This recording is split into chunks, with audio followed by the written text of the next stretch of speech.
Hi guys, this is still your boy Ntsako Nature. Please subscribe, hit the bell icon so that you're alerted if I make a new upload. I want to still talk about these song artists and their combinations and collaborations and all of that. I ku vona ka n'wina hi yini collaboration mi vona ku yi ri best Xitsonga? Hi ku leti mehe ni ti tivaka ti nga best yo sungula ni ta ku i Benny Mayengani, Prince Rhangani, Joe Shirimani. A ta ku a ku ri Limpopo Poison. Ivi ya vumbirhi i Benny Mayengani, Prince Rhangani, Kenny Bevula leyi a va ku i Black Poison. Hinkwato leti nga ti hlaya ti dissolve-ini va hambanile vanhu lavawa. Ivi ku va na tala ka Team Shirimani ku combination yo sungula i ya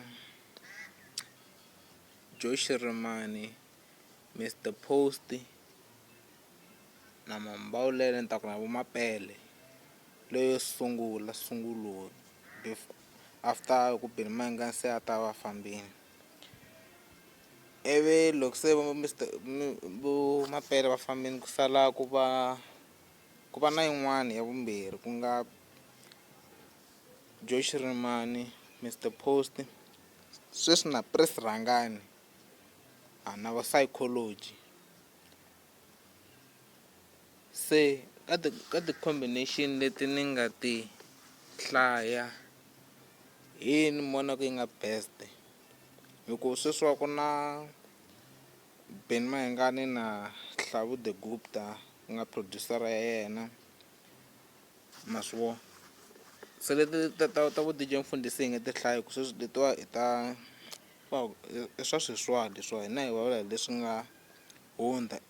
No hi tini leti a mi ti lava ti vuyelela ku fana na vo Joe Shirimani, Benny Mayengani, Prince Rhangani. Ha swi tiva ku ri i combination yin'wana ya matimba ngopfu loko ti-artist leti to hlangana ti ri three hikuva ku na vo Vuma, ku na vo Chaya, ku na vo Vuma futhi ma swi vona.